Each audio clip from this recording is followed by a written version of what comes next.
I never imagined, not even in my wildest dreams, that after just finishing my wife Serafina's funeral, I'd return home only to see her standing there again. Turns out the one who had actually died was her twin sister Isabella. Serafina had faked her death, abandoning both me and her career, so she could finally be with the man she had secretly loved for years, her own brother-in-law, Kenji. Right then and there I picked up the phone and dialed home. Mom, Dad, I've decided to accept the family-arranged remarriage. And that's not all. I immediately handed over Serafina's years of research to her academic rival as a gift. When Serafina heard this, she completely lost it and started screaming at me, calling me a jerk. But I just smiled and asked her calmly, "And who exactly are you to interfere in my life?" Chapter 1. The devastating news of Serafina's death came while I was still at home, waiting for her to return. The moment my phone slipped from my hand and hit the floor, it felt like my whole world collapsed with it. On the day of the burial, I looked down at the woman I loved so deeply one last time and murmured, "Serafina." No reply ever came again. I lowered my head to hide the grief on my face, only to notice my ring finger was bare. The wedding ring was gone. I rushed back home to look for it, but instead I unexpectedly ran into Serafina's sister. Eyes bloodshot, I stared unblinking at Isabella's familiar face. As twins, she and Serafina looked exactly alike. But Serafina never walked with such carefree liveliness. My wife was gone. I hadn't even taken proper care of her, and now I'd lost our wedding ring too. An ache spread relentlessly through my chest. I closed my eyes in anguish.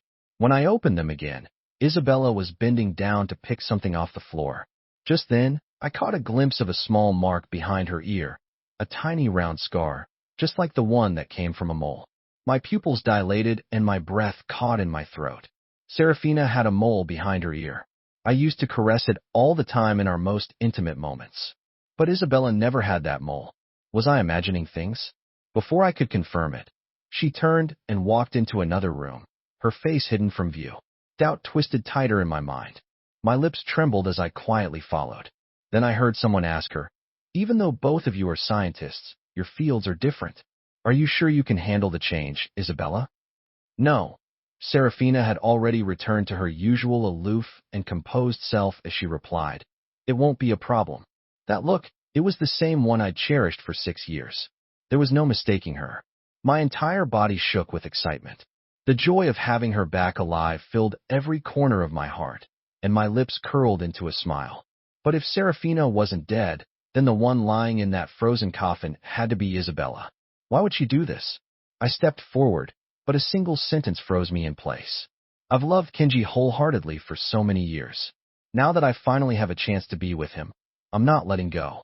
Kenji, Isabella's husband, Serafina's brother-in-law. She gently touched her stomach. A rare softness filled her usually cold expression. "I'll give him a child.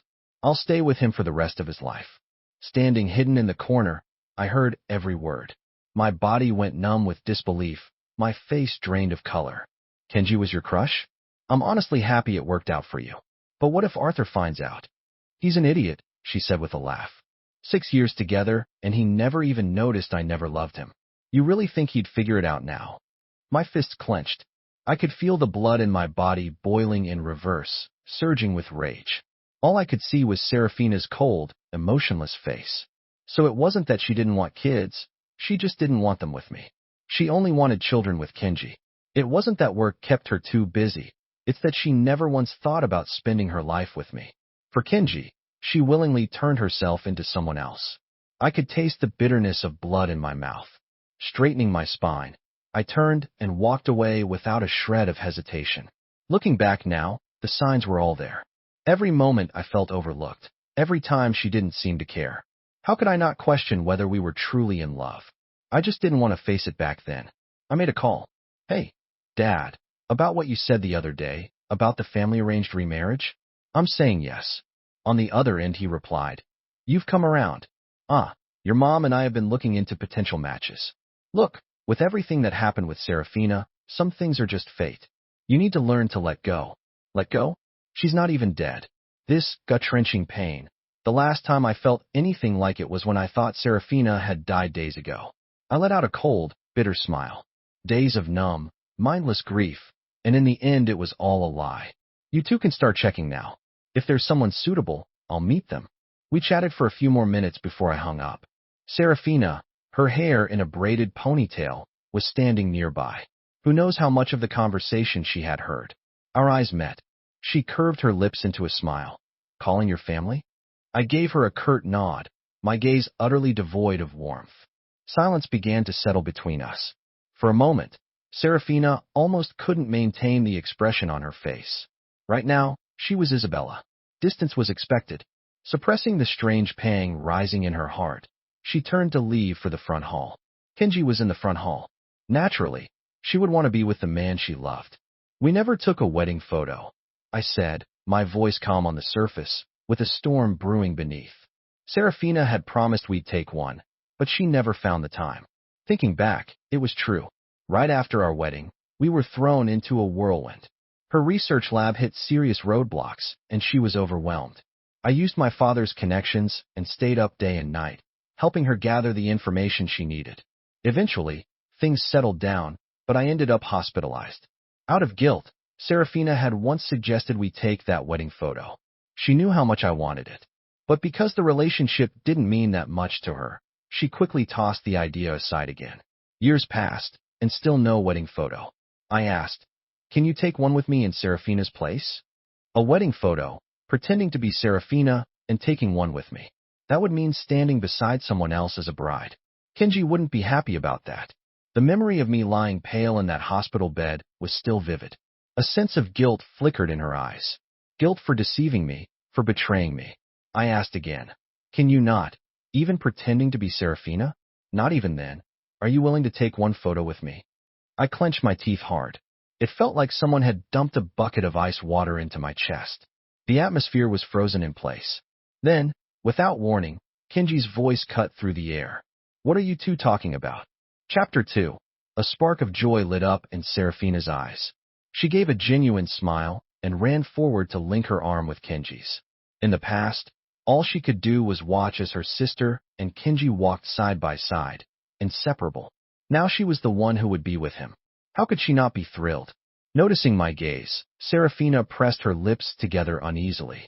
Arthur said he wants me to pretend to be my sister and take a wedding photo with him, one that Serafina never got to take. At that, Kenji's brow furrowed in discomfort. He gave a gentle but firm refusal. A wedding photo shouldn't be taken by someone else in her place.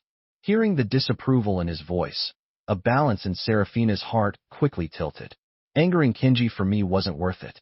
With that thought, she prepared to take Kenji's side. Of course I know it's inappropriate, she said softly. But I had already seen through the shift in her thoughts. I looked her directly in the eyes, speaking with calm regret.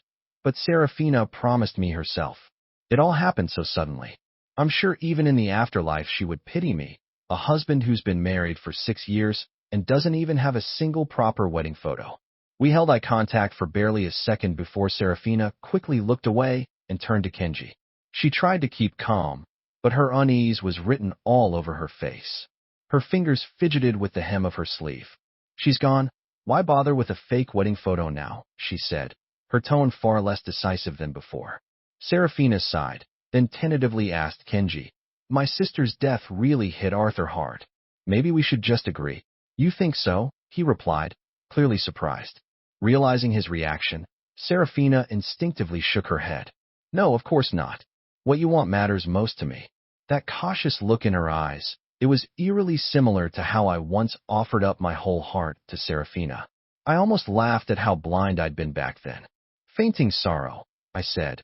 It doesn't have to be anything extravagant, just a single click of the shutter. Serafina never liked photos anyway. This one's just for me, something to remember her by. I wore an expression full of grief, eyes filled with longing. Anyone watching would be moved by the depth of my love. Kenji's jaw twitched, and his frown deepened. Serafina, standing silently beside him, couldn't help recalling the man in the hospital bed, how a single kind word from her had once made him beam with joy. And now there was nothing but contrast between then and now. She hesitated, then tried again. Kenji, I think. Do whatever you want. He cut her off coldly, turning his head away. Of course he knew what Isabella meant. She was too soft-hearted. But this was a wedding photo, not just any picture. Great. So you agree? I sealed the deal with a light smile. Thanks, sis. Thanks, brother-in-law. When I visit the temple to burn incense for Serafina, I'll definitely pray for your long and happy life together. Serafina froze, not just because I called him brother-in-law, but because of the genuine smile on my face. She hadn't seen me smile in days. Since seeing her corpse, I had been nothing but a broken shell of grief. This sudden smile caught her completely off guard. The rejection that had reached her throat got stuck halfway. Kenji, who'd been waiting for Serafina to say no, heard nothing. His frustration only deepened. She was worrying about Arthur's feelings, but not his? Fine then, do whatever you want. Kenji snapped, eyes clouded with hurt, as if he were the one being wronged. Kenji, wait. He stormed off, and Serafina panicked, instantly regretting her hesitation. Kenji had clearly opposed the idea, so why had she wavered? Why had she complicated everything? Arthur never really mattered to her anyway. Please wait. She hurried after him, leaving me standing there alone. One after another, they both disappeared like a gust of wind, rushed, flustered, and fleeting. I looked down at the wedding ring I'd finally found again. My gaze turned dark and unreadable. I told myself I was ready to let go. But after loving her for so long, how could I not still feel hurt seeing her like that? Chapter 3. Back in the bedroom, a message popped up on my phone. It was a voice note from my dad. He said they'd already found a suitable candidate for the family-arranged marriage. His voice was full of praise, and I could hear my mom chiming in excitedly in the background. Her satisfaction was obvious. I replied briefly, then pulled out my suitcase and started packing. Once the wedding photo was taken, I'd go home and get married. At least it would please my parents, and it couldn't possibly be worse than this mess. After folding my clothes, I opened the drawers and began sorting through them one by one. A gray-blue box lay exposed to the air, and my hands suddenly froze. The reagent inside had taken me a great deal of effort to obtain. It was meant to be a gift for Serafina, something that could significantly boost her research project. Bibu, bibu, bibu. The sound of an ambulance siren pulled me out of my thoughts. I walked over to the window. Chaos reigned downstairs. Serafina was curled up, clutching her abdomen, being loaded onto a stretcher by medics. What happened? Bang! The bedroom door flew open. Kenji burst in, out of breath, and grabbed me without giving me a chance to speak. Come with me now. Over the past few days, I had been dealing with Serafina's funeral and weighed down by grief. I was exhausted, and he pulled me so forcefully that I couldn't break free. The chairs in the hospital waiting area were cold and metallic. We had barely sat down when Kenji dragged me off again, this time to the left wing. I followed blindly for a few minutes, and it wasn't until a nurse was about to insert a needle that I realized, no wonder he brought me. He was using me as a walking blood bank. Serafina had a rare blood type. I'd once been genuinely happy when we found out we shared the same one. Straightening my wrinkled shirt, I forced the words out. I'm not donating blood. You know my health hasn't been good after these few days of stress. If I give blood now, I'll end up in a hospital bed myself. It's for Isabella. She's hemorrhaging internally. I'm begging you. Kenji pleaded, but his eyes were laced with hostility. I dodged his reaching hand and repeated, I said I can't. You know her blood type is rare. If the hospital had other options, would I even be here asking you? Arthur, if you had a shred of decency, you'd cooperate. Still upset about the wedding photo situation, Kenji's patience snapped. His tone was far from his usual composed self. With a scowl, he suddenly shoved me hard. Hurry up. I stumbled a few steps, catching myself on a nearby table. The doctor's voice echoed in my ears. Young people need to take care. Sex that rough can cause a corpus luteum rupture. She's bleeding out. Rough sex? How rough must it have been? Back when we were together, even touching her required me to ask carefully every time. I closed my eyes, forcing myself to swallow the pain. Now that I understood what happened, I stopped listening to the conversation.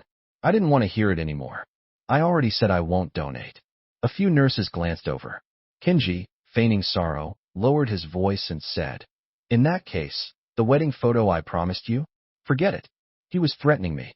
I looked at his face in disbelief. This was the man Serafina had been obsessed with all these years. I let out a long sigh, but I still said yes. No matter what, I had to take that photo. This marriage already had enough regrets. My pride wouldn't allow it to end without even a proper wedding picture. I watched the needle pierce my vein. Kenji folded his arms, satisfied. Isabella had been right. He used this as leverage, and I agreed, just as she predicted. 2 full bags of blood later, Kenji rushed back to the ward. A nurse handed me a glucose drink. I sat down to rest.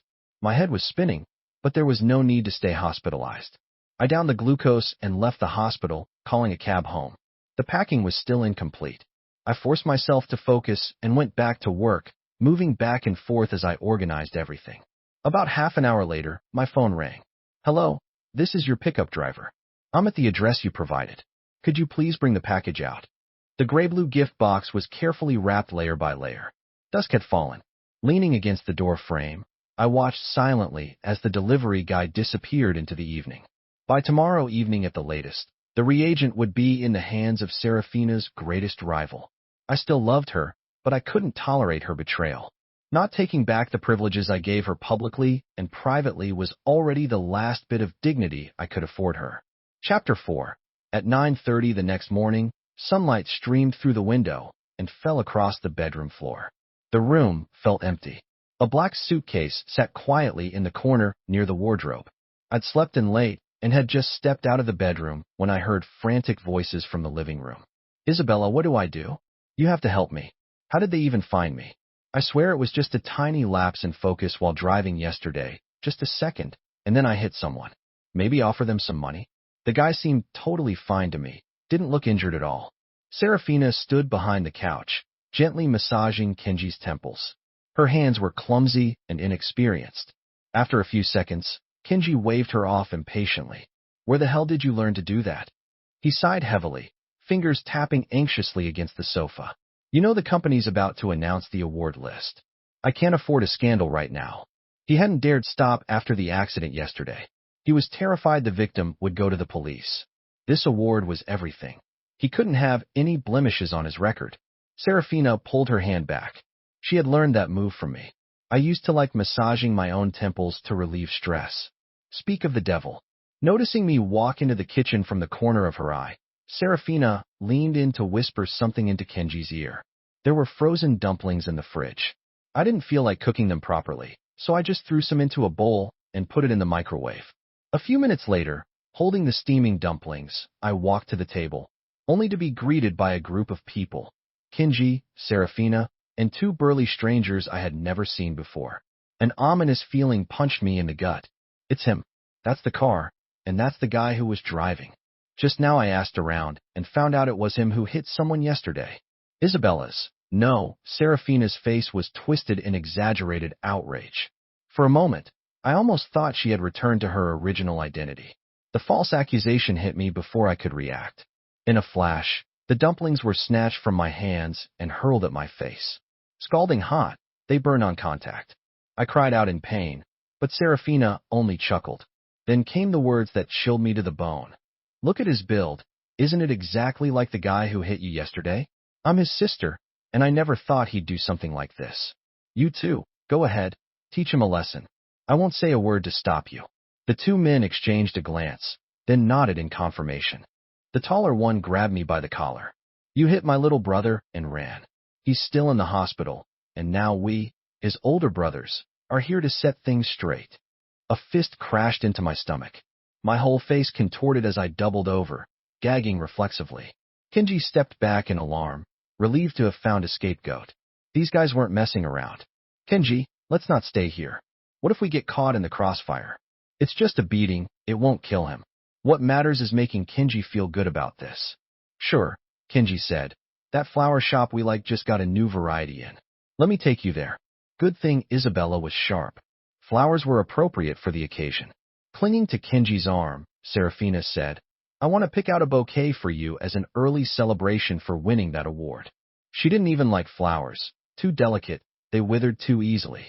She never understood how Isabella could enjoy putting them around the house. But if Kenji wanted to go see them, how could she say no? Their silhouettes grew smaller as they left, hand in hand. Meanwhile, I had already taken 5 or 6 hits. Fighting back wasn't an option. 2 fists are no match for 4, and anything I said would fall on deaf ears. Serafina and Kenji, truly a pair of snakes and rats. Selfish, ruthless, disgusting. Tough guy, huh? Still not saying a word after all that. Finally, they stopped. I wiped the blood from the corner of my mouth. Chapter 5. I'll pay 5 times the hospital fees. 5 times that much. The shorter man's eyes darted around the room, taking in the lavish furnishings. 5 times isn't enough. He stopped his companion, who was itching to keep going, and waved a hand dramatically. You hit my brother yesterday, and you had the nerve to insult him. Said he was blind and didn't watch the road. We want emotional damages too. We're asking for 2 million. That was extortion. 2 million could buy a small hospital. Swallowing the metallic taste of blood in my mouth, I paled and replied coldly. Extortion, huh? If I give you a cent, we can settle this in court. The word court struck a nerve.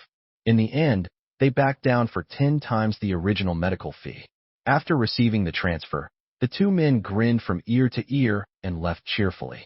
Their retreating silhouettes overlapped with the images of Serafina and Kenji in my mind. Anger darkened my eyes, and my grip on the phone turned deathly tight, knuckles white. Serafina loved Kenji. Her entire heart belonged to him. That meant anyone could be discarded, even her own husband. To Serafina, I was nothing more than a tool to summon when needed, to discard at will. Who knows, maybe in her mind, letting me take the fall for a crush was some sort of twisted honor. By the time I'd changed my clothes, the men I'd sent had already successfully copied the footage from the car's dashcam. That evening, I came home from the office reeking of medicinal balm. There was no bleeding, but the deep bruises and swelling across my body throbbed constantly. The only thing dulling the pain was the strong-smelling ointment. Dragging my feet, my eyes betrayed the exhaustion I carried. Is he still not back? Could he have ended up in the hospital? They were hitting pretty hard when I saw them this morning. Relax, it's not that serious, Serafina said. But deep down, she wasn't sure. Still lying in Kenji's arms, enveloped by his warmth, she couldn't bring herself to get up. Your sister's husband, Kenji hesitated. Arthur just lost his wife. Are we being too cruel? His face even showed a flicker of guilt, though it was shallow, clearly fake. But if they didn't do this, Kenji would lose his chance at the award. After a brief pause, Serafina wrapped her arms around his waist, her voice gentle. He has money and influence. He can handle this on his own. We don't need to feel guilty. We don't need to feel guilty? Just a few light, casual words. Rage surged again within me. I crushed the last shred of hope in my chest. My face turned to ice, my eyes filled with pure disappointment. You're right, Kenji exhaled, relieved. He was born with a silver spoon in his mouth. This won't be a big deal to him, but it would have ruined me. We had no choice. He leaned back on the couch with a faint smile on his lips. So what if Arthur came from money? He still had to take the beating. From Kenji. Besides, Serafina, you're his sister-in-law. Him stepping up for you at a crucial moment, he could just see it as doing family a favor. With just a few lines, she convinced Kenji and herself. She could explain everything later, once things settled down. No need to talk about him anymore. Even a starving dog knows when to come home. He'll be back. She pushed herself up and kissed Kenji on the lips, mimicking scenes she'd once secretly observed. She fluttered her lashes like butterfly wings, then slowly closed her eyes. That soft, shy expression made Kenji's heart skip a beat. He had thought Isabella was acting strange after Serafina's death, but clearly he'd just been overthinking. Isabella had simply become even more his type. Watching all of this, I clenched my teeth so hard my jaw ached. It felt like my heart had been torn into shreds. Just as I burned with fury, my phone vibrated in my pocket. 3 short buzzes. I remembered what my father had mentioned earlier about the arranged match. I unlocked the screen. The reagent arrived. It's really useful for my research. Young master, you rejected my confession 2 years ago, but this time you made the first move. How about a date? Tell me the time. I'll come pick you up. Chapter 6. I walked straight back to my room, startling the couple in the middle of a kiss. You're back? Why so quiet? Kenji looked a little annoyed at being interrupted, but quickly covered it with a sorry, Arthur. Isabella and I are just that in love, you get it, right? Bang. The bedroom door slammed shut behind me. I didn't reply. Kenji's smile froze. His face darkened almost instantly. After trying to coax me for a while, without success, Serafina came to my door while Kenji was in the bathroom. The door was locked. She called my name several times, but no one answered. However, she could see a faint shadow moving under the crack. This was new. I had always been completely obedient to her, never once making her feel ignored or unimportant. Something about this made Serafina feel oddly unsettled. Today wasn't ideal, I know, she began, trying to be patient, mimicking her sister's softer tone. But your brother-in-law's job is at stake. If he's blamed, he'll lose his award. I'm here to apologize. If this had been before, she wouldn't have said even a word, let alone apologize. But she wasn't Serafina anymore. You wanted that wedding photo, right? I'll make sure we get it done soon. She offered a few more comforting words, but her tone was starting to show signs of irritation. She didn't notice Kenji standing at the other bedroom door. By the time Serafina returned to their room, Kenji had already gone to bed. If not for her ovarian rupture, they probably would have had another intimate night. Left with no choice, she turned off the lights and laid down close beside him. Night fell into silence. Careful, hushed footsteps moved across the floor. To my face, it was one kind. Behind my back, it was sweet talking and appeasement. Wedding photo? This so-called final wish was nothing but bait. What Arthur really wanted was to provoke Isabella's attention. His wife had died, and now he was eyeing her identical twin sister. Shameless. Arthur had already made a small breakthrough tonight.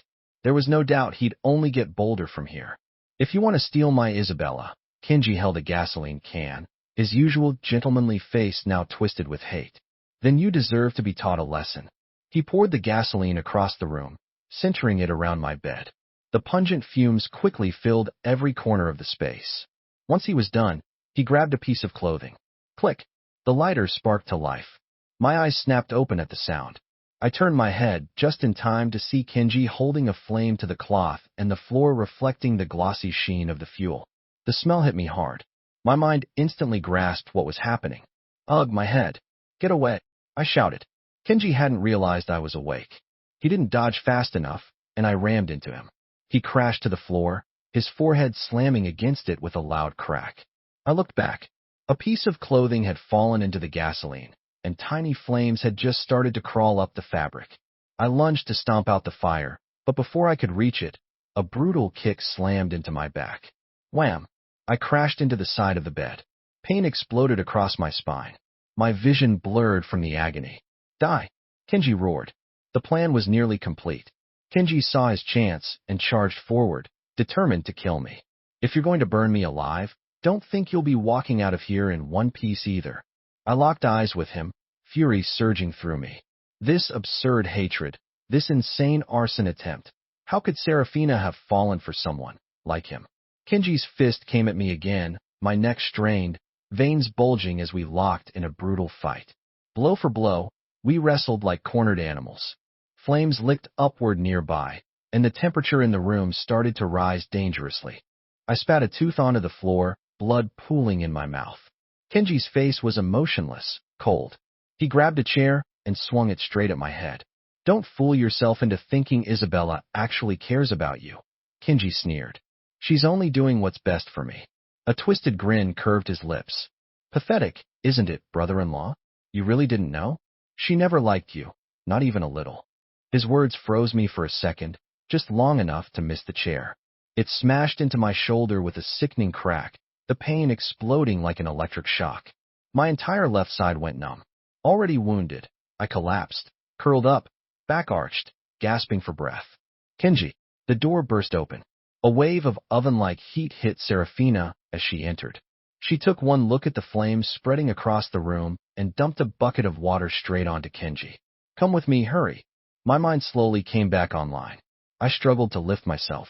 Then I saw it. Serafina grabbing Kenji, pulling him out without even glancing in my direction, leaving her ex-husband behind, surrounded by fire. I knew then I was on my own. Clenching my jaw, I forced myself through the ring of fire.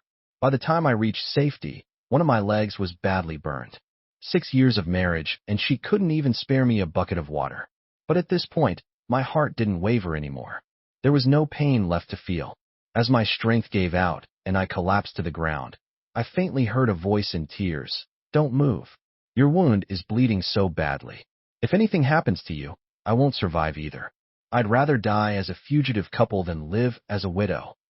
Chapter 7. How could I bear the thought of you becoming a widow? Kenji held her tightly, realization dawning far too late. He'd lost his mind. What the hell was he thinking, getting into a fight with me in the middle of a burning room?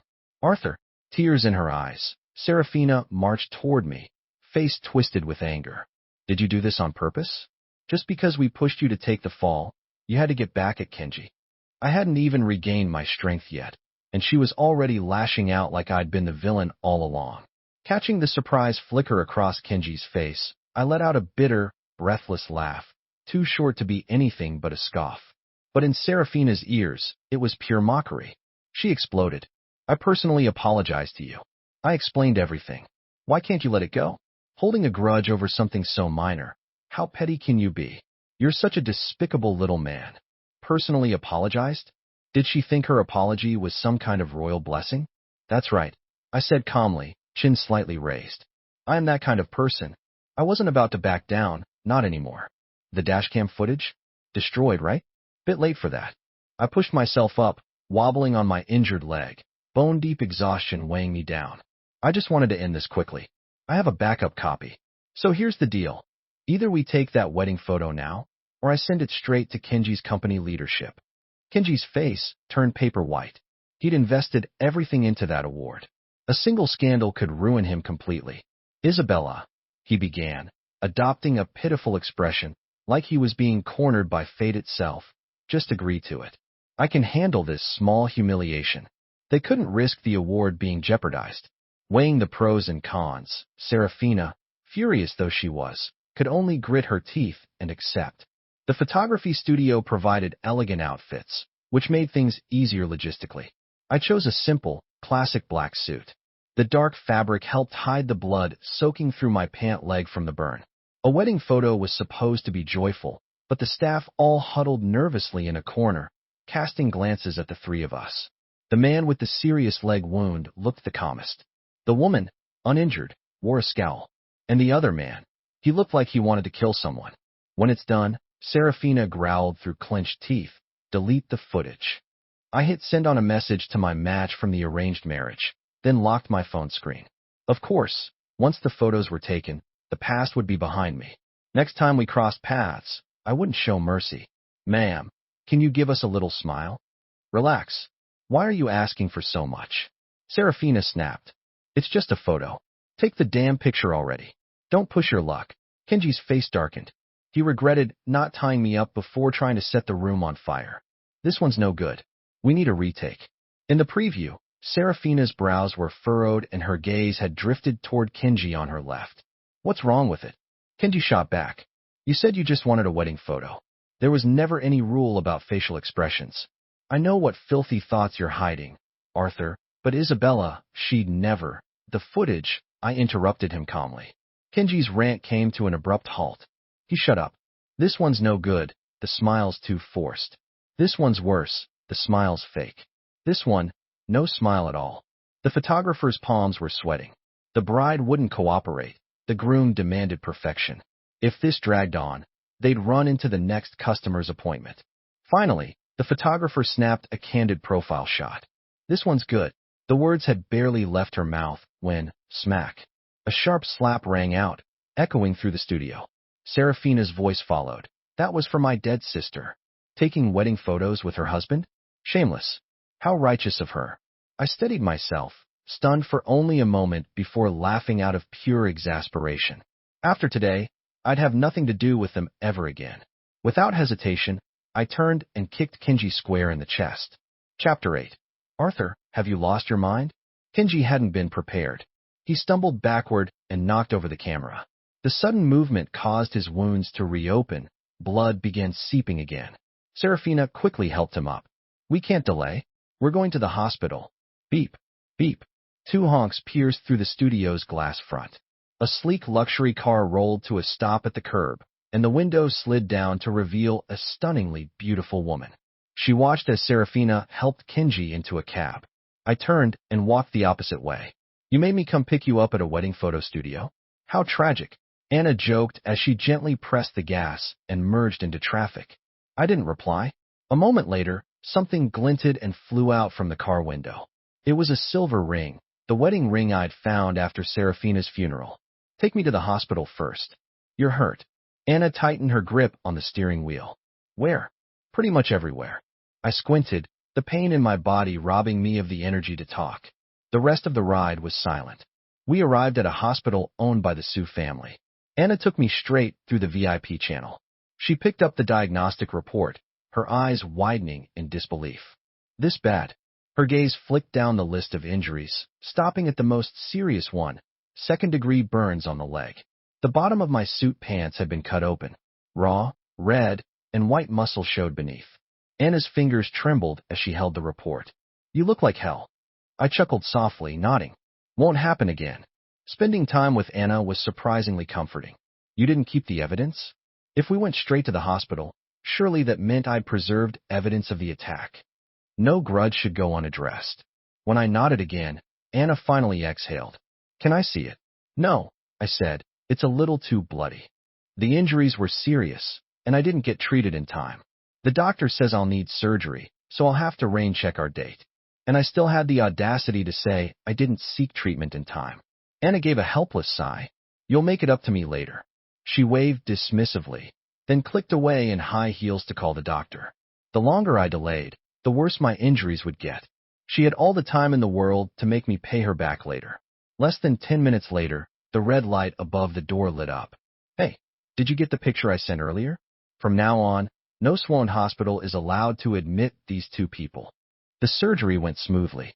Meanwhile, Serafina and Kenji had already tried 3 hospitals, coincidentally all under the Sue family's umbrella. This has got to be Arthur's doing. What does he want from us? Kenji lay in the back seat of the car, guiding them to yet another hospital. It hurt, but as long as Isabella was looking at him, that was all that mattered. Arthur trying to steal her? Laughable. Don't be mad, Serafina coaxed. If I'd known Arthur was this petty, I would have confessed everything the moment those guys showed up. There's a small hospital about 11 kilometers away. Let's go there. The next morning, just as the sky began to lighten, Anna walked into my hospital room, carrying millet porridge. The surgery had ended close to midnight, and I was still under anesthesia when she decided to let me sleep. You're not staying in the hospital? Her elegant brows furrowed as she suddenly stood up. Why not? What's so important that you have to check yourself out? Her tone might have been annoyed, but the concern in her eyes was unmistakable. Warmth spread quietly through my chest. I set the porridge aside. It's something important. Nothing's more important than your health. So much for coming to visit him early. She'd just gotten mad. Anna turned to leave, her long black hair curling behind her in a graceful wave. Going home to plan our wedding. My parents had only helped coordinate the engagement. From the banquet to the ceremony, I would handle everything from here. There's no rush. But her steps paused for a beat. Back turned to me. She walked to the window, hiding the blush rising up her cheeks. Once the moment passed, Anna composed herself again. I looked into Serafina, she said quietly. She dies, and you're already rushing to marry someone else? You're not just doing this to prove a point to someone, are you? Of course she would ask. She was a Sioux, sharp-minded, raised to analyze every angle. No wonder my parents were so pleased with her. No, one word, steady and sincere. She relaxed.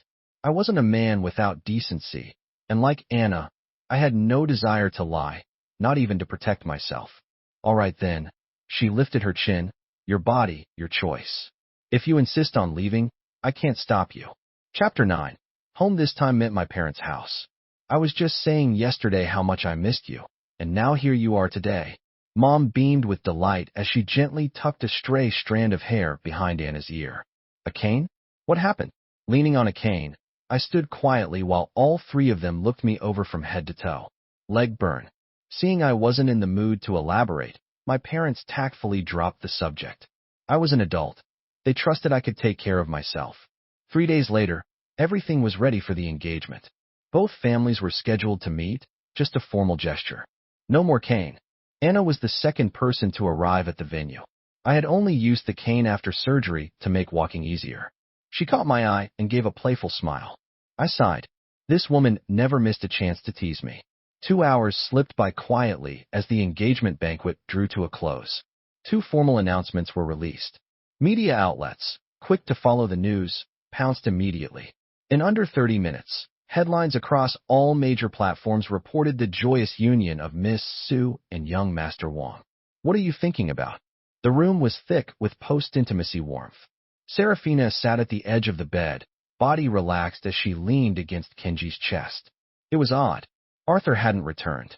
Based on what she knew of me, after getting the wedding photo, I should have fallen deeper into grief, dragging myself through each day like a lifeless shell.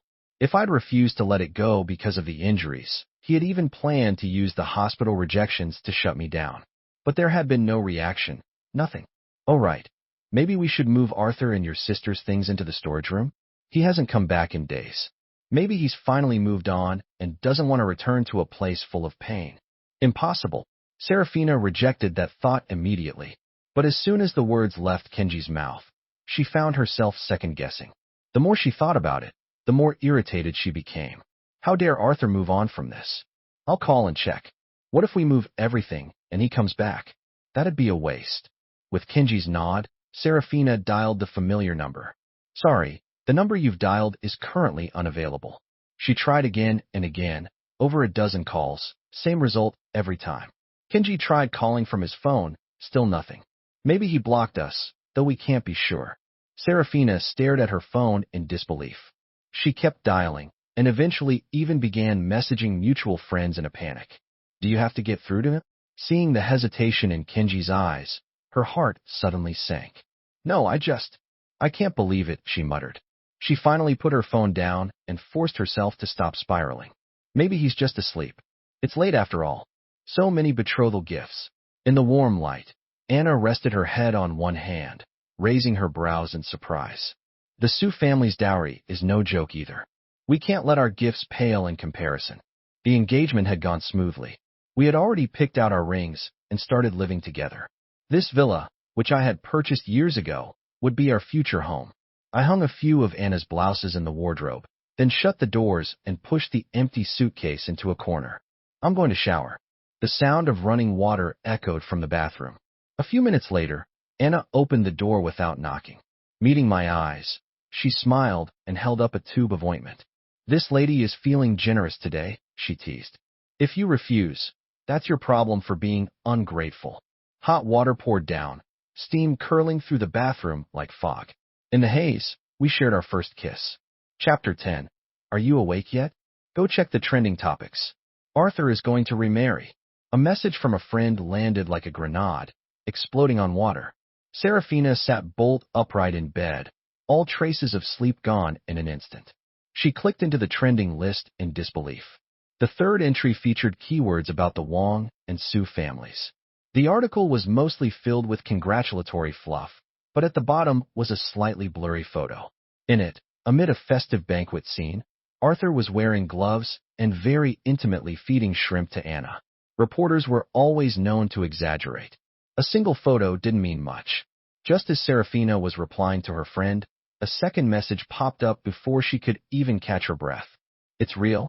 They officially announced their engagement. What? Flames of fury burst through her chest. Serafina furiously raked her fingers through her hair and slammed her phone onto the bed. Her mind was a storm of chaotic thoughts. She couldn't help but grab the phone again, digging up the engagement announcement and reading every single word.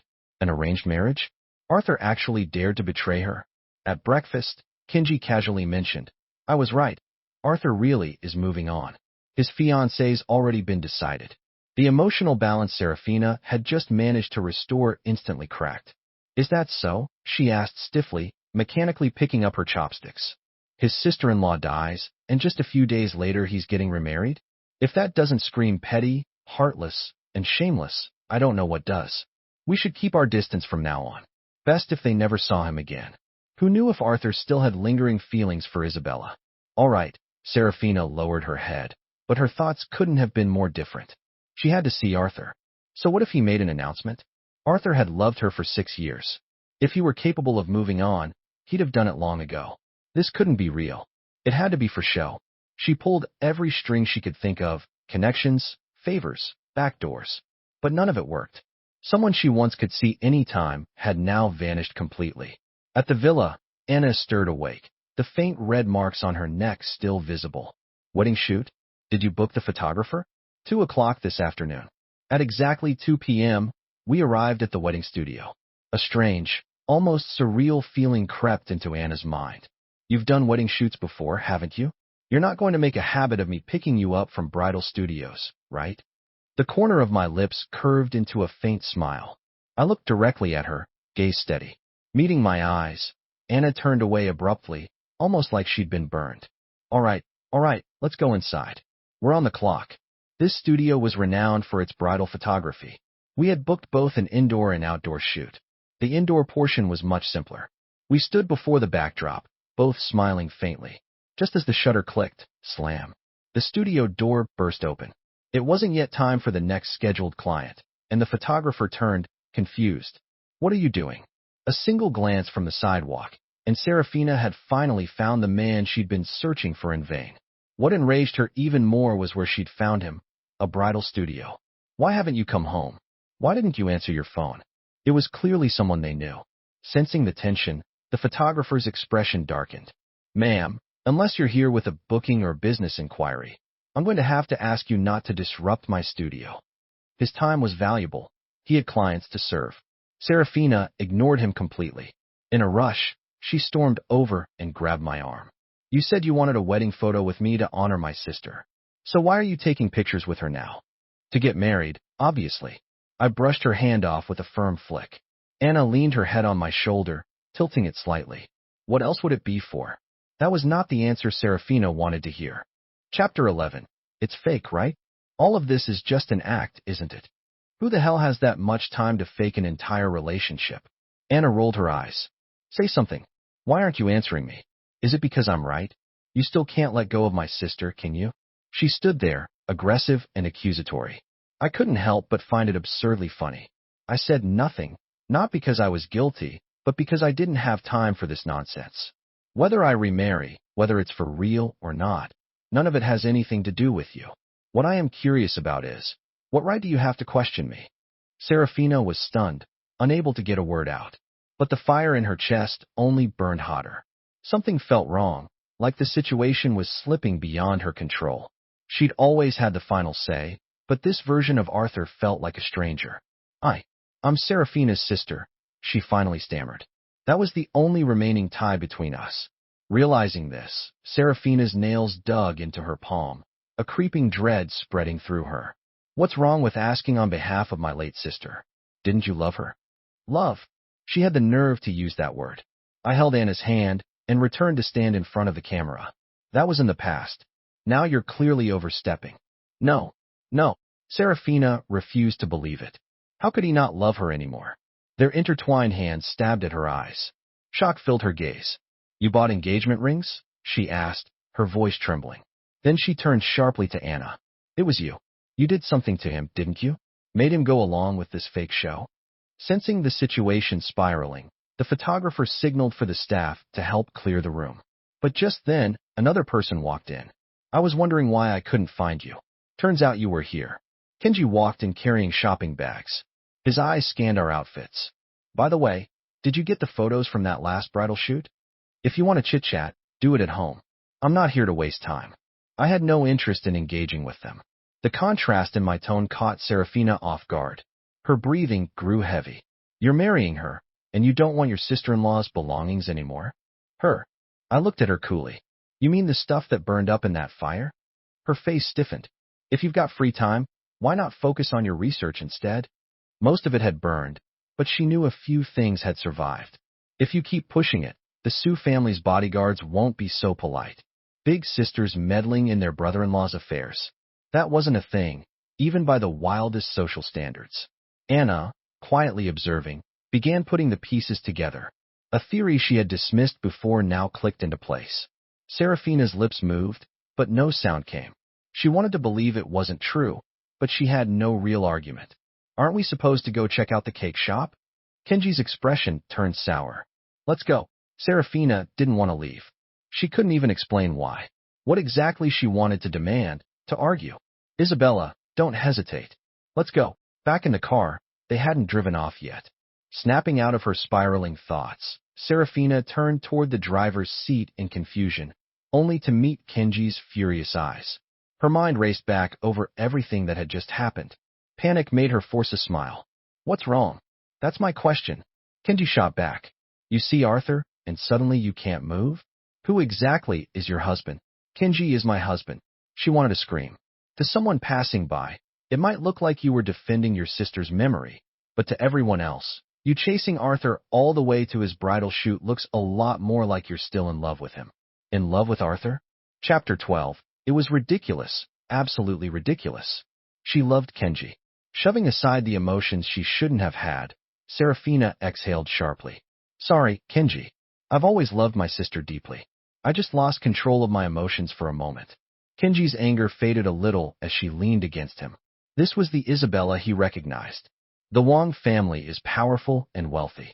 Arthur is good-looking too, Kenji paused before adding. It would make sense if you fell for him. But we are husband and wife. I don't love him. I love you. Regret washed over her like a flood. How could she have abandoned Kenji, running off to confront Arthur like that? Arthur is despicable. I feel nothing but disgust for him. Kenji gently patted her back, as if the thought had reminded him of something. He set fire to the room just to get revenge. What if next time he tries to kill someone? People like him never come to a good end. Kenji still had scars from that fire. Had Serafina not arrived in time, the consequences could have been fatal. The hatred in her heart swelled again. Serafina sneered. Without the Wong family support, he'd be stepped on by everyone. The phone rang, cutting through their back-and-forth barrage of resentment. It was her lab assistant. Hello, is there a breakthrough in the experiment? No. Professor Liu, you need to get to the lab immediately.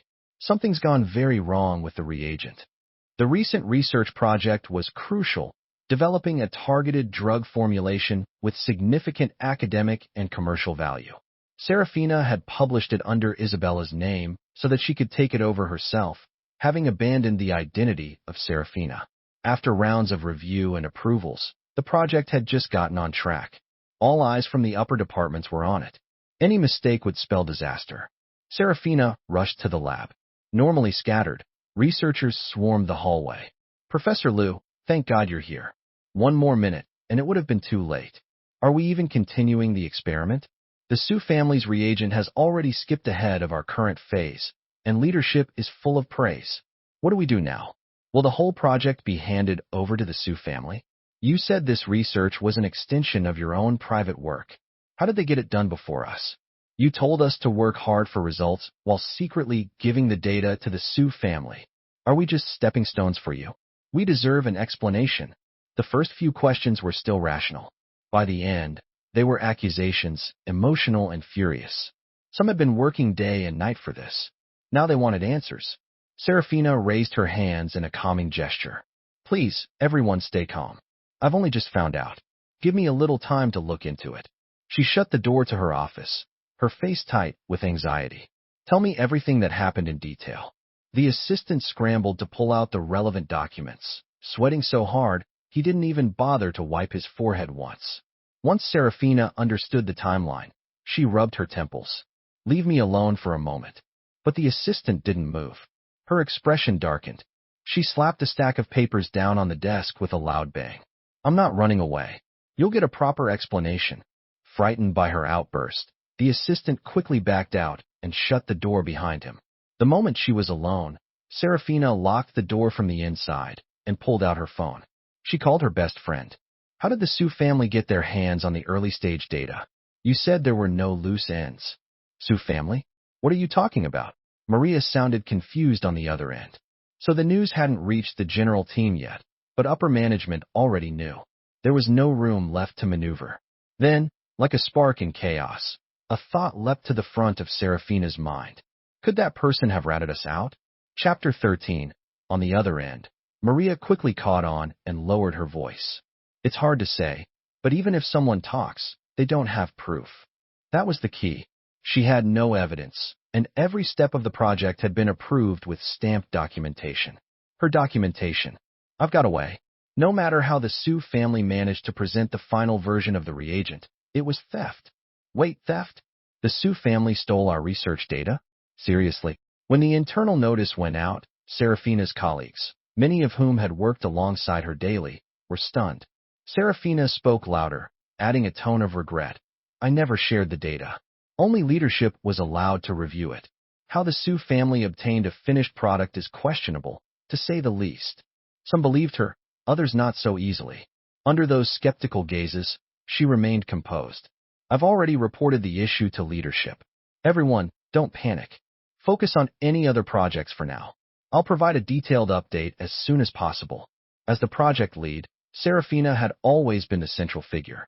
Keeping everyone calm was second nature to her. By midday, the sun hung high in the sky.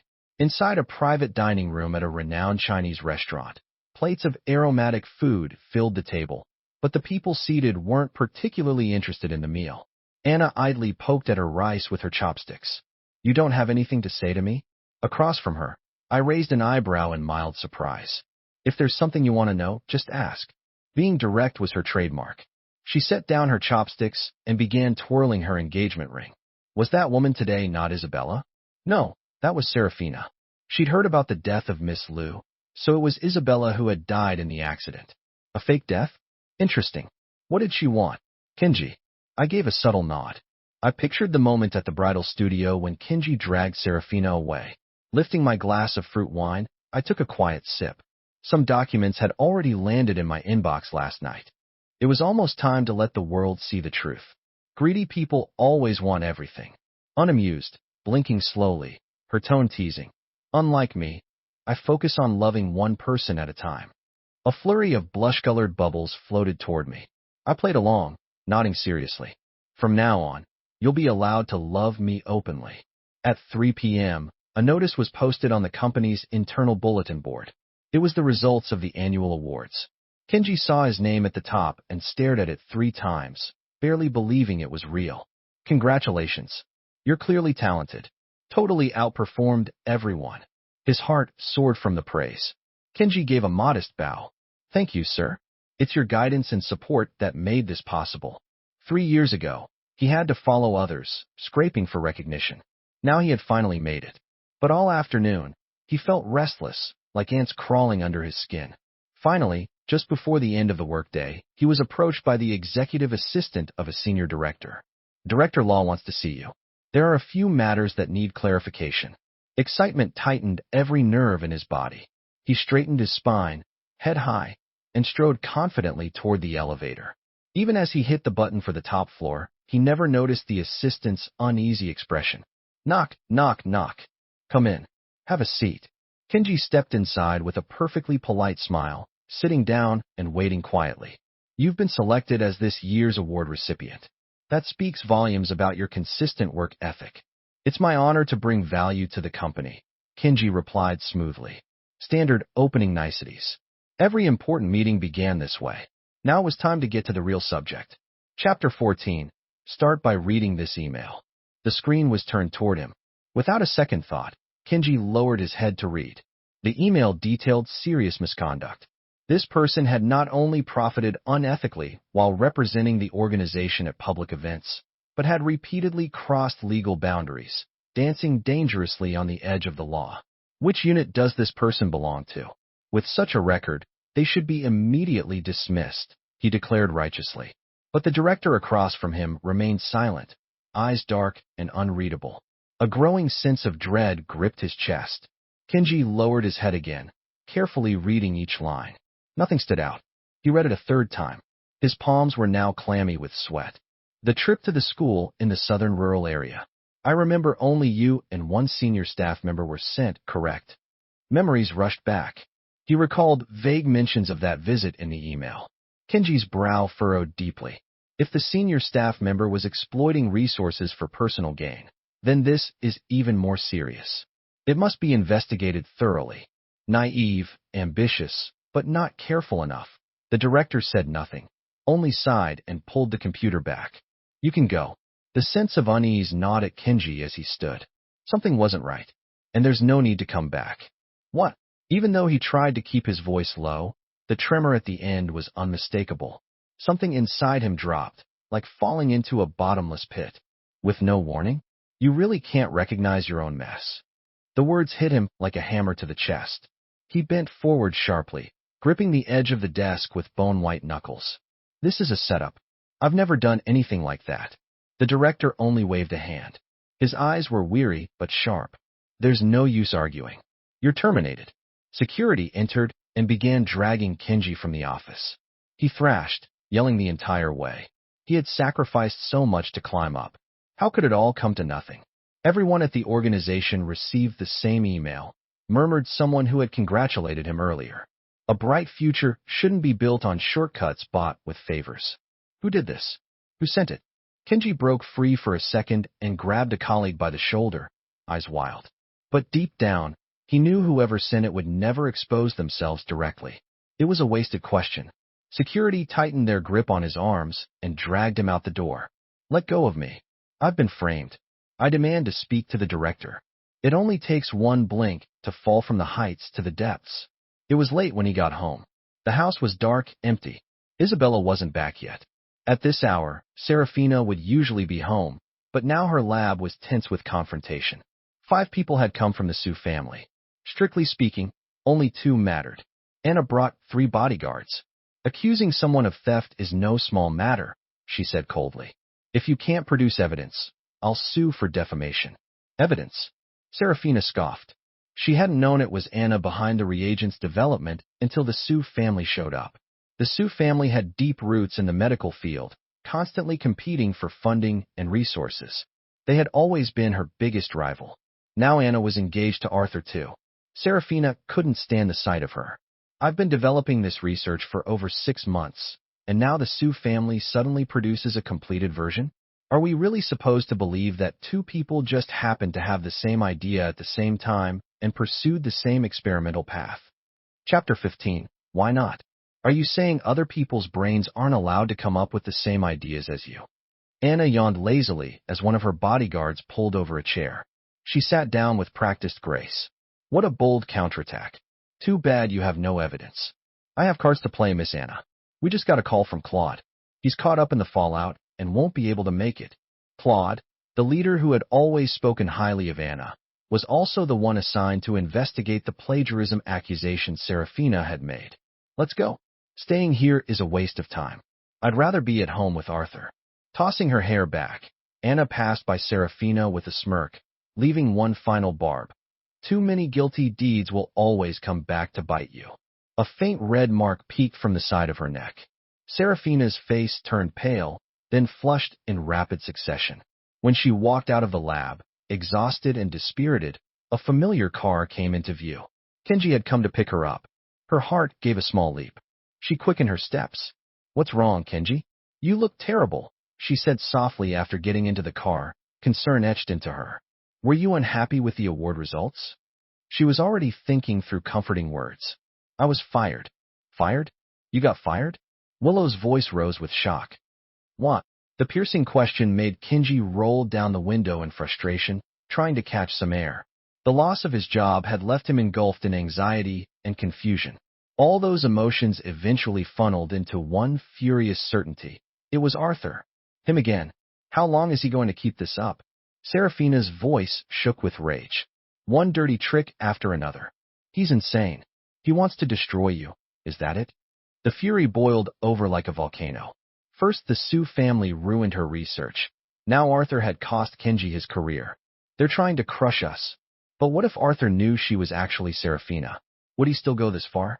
That thought suddenly sent adrenaline racing through her veins. Her heart began pounding harder and faster. A seed of confession, of telling him the truth, took root in her mind, restless and growing. Arthur would regret it. He would break down in tears, consumed with guilt. He'd cancel his engagement to Anna just to win me back. There's Arthur's car. Kenji's voice pulled her sharply back to reality. Serafina straightened up and looked ahead. Not far ahead, just close enough. Even fate seemed to be helping her. Her fingers had just touched the door handle when something clicked in her mind. She froze. Arthur wasn't alone. He was here to pick someone up. Anna was still with him. The sky was dark, but the streetlights illuminated the scene clearly. Anna strolled around the car with effortless grace, leaning down at the driver's window. A cigarette tip hovered at his lips. In a swirl of smoke, she laughed, lazy and radiant. Then a long, strong hand reached out and cupped the back of her neck, gently drawing her in through the open window. They kissed. Long, deep, and unhurried. Serafina couldn't see past the tinted windows, but she didn't need to. She knew. When Kenji glanced at her, she quickly rearranged her face into a mask of mild irritation. My work's hit a snag too. Anna's just using her ties to the Wong family to target me. We can't let them get away with it, said Kenji, teeth grinding audibly. Those with nothing to lose fear nothing. Let's go back and discuss our countermeasures. Chapter 16. Serafina already had a plan. She couldn't resist the urge to meet me in private, but had been struggling to find the chance. Claude was tied up with important matters, and the situation was at a deadlock. Did something happen? We'd mostly been communicating through messages since the incident. This was the first time Maria had called. When the call connected, Serafina's expression momentarily turned uneasy. Nothing happened. I just wanted to tell you that from now on, we should keep our distance. They had been through a lot together. No one could claim to have completely clean hands. Now that Arthur had made his move, none of them could match him, even as a group. You want to play it safe? Serafina felt chilled to the bone. Maria, are you abandoning me? My father already knows about this. I have to follow his orders, that's all. Goodbye. 2 beeps ended the call. Serafina's face turned stormy. As expected, she'd likely be blocked soon. Arthur. Anna. She would make sure those two lived to regret everything.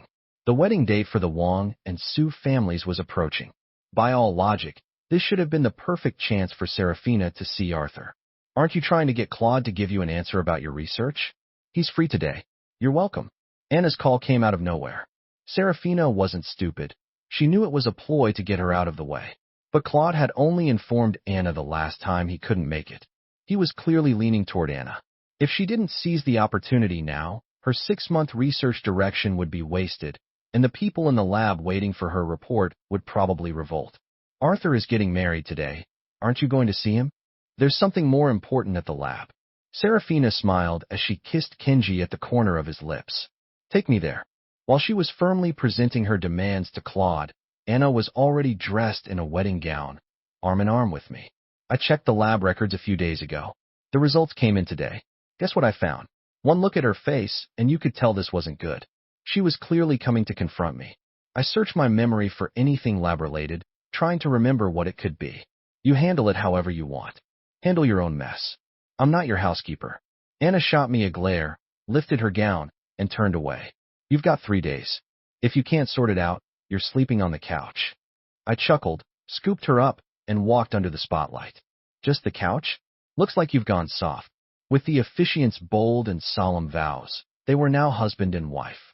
Flashes from the cameras lit up endlessly. By the next day, those pictures, along with a flood of congratulatory messages, would dominate the trending searches. The lab. Serafina had thought pinning the theft on Anna would be difficult, but the truth was, she had underestimated just how hard it would be. She spoke passionately, her mouth dry from all the talking. Claude remained completely indifferent. He even started dozing off. With a single line, "You have no evidence," he shut down everything she'd said. He added, "I have other appointments in half an hour. If you're just going to repeat yourself, don't waste my time." If this path was blocked, what was she supposed to do? Use Anna's vague excuses to brush off the lab staff? That would be like pacifying a bunch of children. No evidence. Then she would make evidence. A single Anna wanted to make her bow her head at the lab? No way in hell. Chapter 17. As the door swung open, a faint yet probing gaze hovered over Serafina. She ignored it completely and saw Claude off at the entrance of the research institute. Don't worry, everyone, there's finally a lead. With that, Serafina ducked back into her office. Without Maria's help, she had to rely on her own network to track that person down. As long as that person gave the nod, most of the battle would already be won. By the time dawn was breaking, a message popped up. A slow smile crept across her lips. The next day, Serafina arrived at the airport right on time. On the ride back, the back seat of the black car now held one more figure. Professor Liu. Serafina had barely stepped through the research institute's doors when her assistant called out to her. If it's urgent, come talk in the office. The assistant, visibly anxious, quickly followed. She didn't dare speak about this in front of anyone else. What's so urgent? There's been a change in research funding, and not just a small one. It was massive. She had tried calling several times, but no one picked up. She was nearly in a panic. Still reeling, the assistant watched as Serafina calmly uncapped her pen and pulled out a file. I anticipated the funding shift. I'm well aware of the situation, Serafina said. Ah, but funding at the Institute wasn't something you could just shift at will. It's fine. Go to your work. While you're at it, let everyone know the results they've been waiting for are coming soon. Still dazed, the assistant closed the door, standing outside blankly for a moment. That was it. Everything was fine. In the office, the ink from Serafina's pen had spread across the paper in a messy blot. She hadn't made a move for some time. She tried hard to keep her emotions in check, but it was useless. Her hand trembled as she tore up a few documents in frustration. All the research projects had been funded by the Wong family, and Arthur had withdrawn everything. People may leave, but companies don't just vanish. Before hearing the news that Arthur was going to remarry, she had once gone to my company looking for him. Back then, the answer had been, Mr. Arthur is not available. This time, maybe he wasn't there either, but Serafina would wait. She would wait until Arthur came to see her. What now? Even your CEO's sister wants to stop me. The receptionist lowered her head slightly. Apologies, but the CEO's wife has instructed that you're not allowed into the company. When the instruction was given, she hadn't yet been his wife, but after yesterday, she was. Anna doesn't want me in? Serafina let out a cold laugh. She would make Anna clearly know who Arthur truly favored in the end. I have something extremely important to discuss with him. You can't afford the delay. The CEO wasn't in the office. Seeing Serafina's haughty expression, the receptionist didn't say more and let her through. As soon as she stepped into the elevator, the receptionist called the CEO's assistant. Ding! The button light turned off, and the elevator doors slid open slowly. Serafina headed straight for the CEO's office, her footsteps echoing down the hall. Just as she reached the door, it opened from the inside. She came face to face with my assistant and froze for a moment. Was Arthur in his office? What are you doing here? Where is he? Clutching her purse tightly, Serafina glanced around the office. No sign of Arthur. In a company this big, he had actually left Anna alone in a room filled with sensitive partnership documents? That kind of trust was infuriating. Since you showed up uninvited, you should start with an explanation, Anna said coolly, fully assuming the role of the woman of the house. Serafina thought, if Arthur hadn't forgotten who I am, would this woman ever have the chance to act so high and mighty in his company? She took a deep breath, forcing her emotions down. Her expression hardened with contempt. She said, I have something to say to him. I don't care where he is. Tell him to come see me now. Chapter 18. What an arrogant tone. Sounded almost like a command. Anna leaned back, her body naturally sinking into the soft cushion of the chair. He won't see you. If you have something to say, I'll pass the message along. There was nothing Serafina wanted to say to Anna, a woman who was, in her eyes, a soon-to disgraced loser. With arms crossed and a frosty glare, Serafina repeated coldly, Tell him to come out. What I have to say, he'll regret not hearing it for the rest of his life.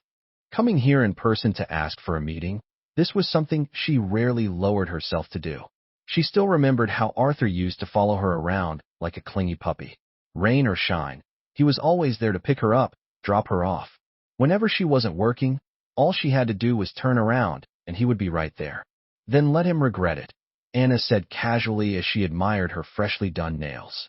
She tilted her chin. The door's behind you. Don't let it hit you on the way out. You? Who gave you the right to make decisions for him? So quick to snap after just a few words. Anna suddenly got the urge to toy with her a little. How about if you pinch your nose with one hand, point forward with the other, and spin in place 3 times? I'll call Arthur for you. It was obvious mockery. Serafina's perfect teeth were practically grinding into powder. I don't agree. Then you don't even get to speak to him, let alone see him.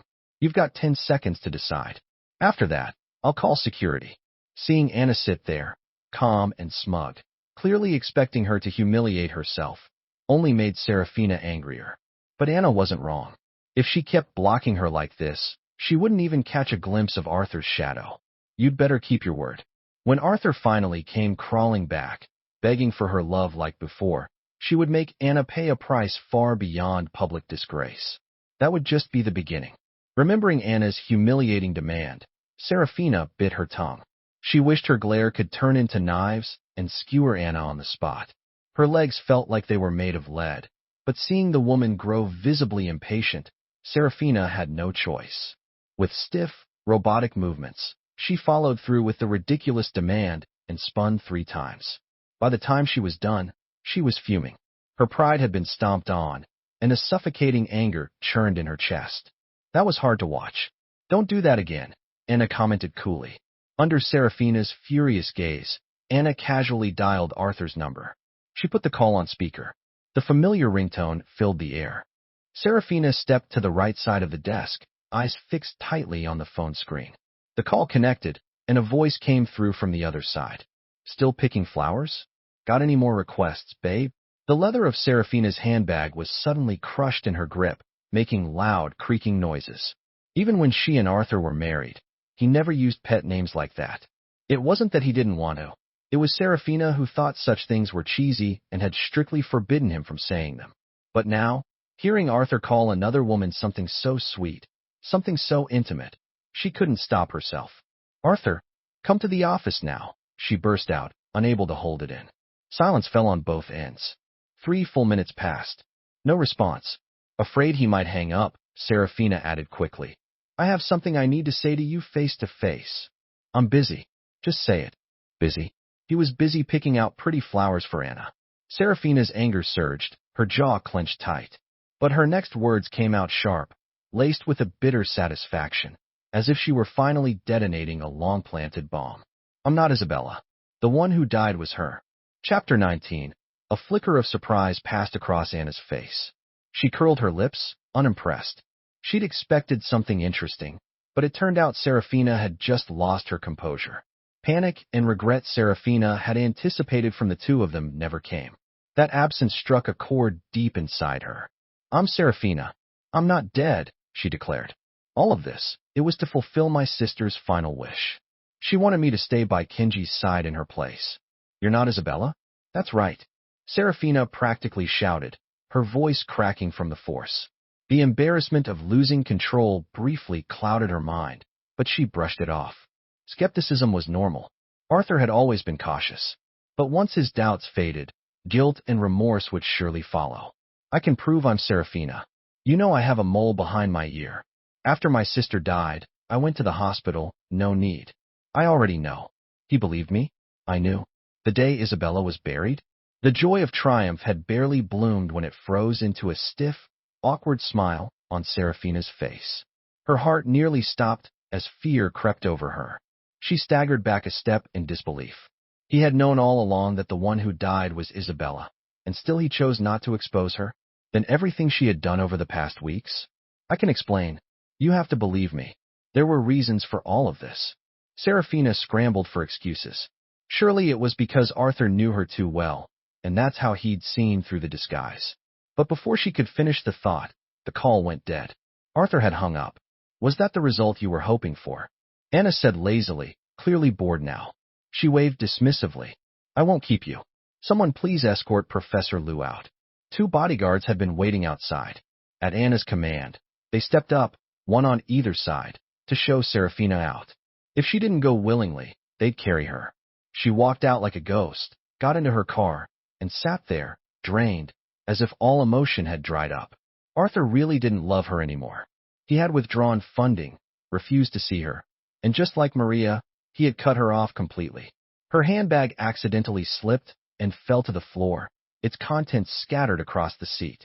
Among them, a small, square velvet ring box stood out. Serafina opened it. Her blank gaze finally shifted. Inside was the wedding ring she once shared with Arthur. Now, just pulling it out felt like a bad joke. But the thought of Anna and Arthur living happily ever after made her stomach turn. She couldn't accept that.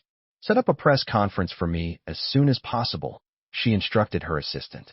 "I'm going to publicly accuse Anna of stealing someone else's research and passing it off as her own." Her assistant had always been efficient, one of the few things Serafina still trusted. At 2:30 p.m., under a sky as dark as ink, with winds signaling a storm, the conference began. In front of a crowd of reporters, with cameras pointed like cannons, Serafina stood tall and solemn, holding the microphone with purpose. "Those in the scientific community know that our team has spent over half a year developing this reagent. While the Su family has long been a prominent name in the medical field, it does not excuse Miss Su Anna from stealing preliminary data and claiming our work as her own. This kind of scientific misconduct should be condemned and rejected by the entire industry. She paused to catch her breath, scanning the crowd as they reacted.